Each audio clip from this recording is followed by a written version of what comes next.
ang nag-trending na sling bag ng Tiger Nu. Akala ko kaya madaming bumili kasi trending. Kaya naman pala siya nag-trending. Maganda talaga ang quality ng bag na to.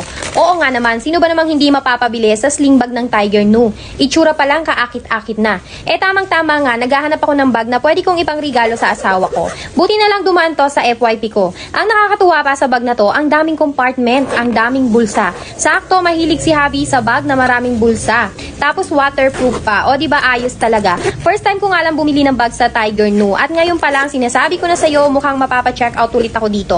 Less than 700 pesos nga lang to. Grabe, wala akong masabi sa quality ng bag nila dito. Para ka na rin talagang bumili ng mamahaling bag sa mall. Halos same lang ng quality pero wag ka, mas affordable pa tong bag ng Tiger Nu. Kaya talagang makipagsabayan sa ibang brand ng sling bag. Sigurado akong matutuwa si Javi sa bag na to. Siya nga pala, marami din ako nakikitang babae na gumagamit ng bag na to. O siya, click my yellow basket to order.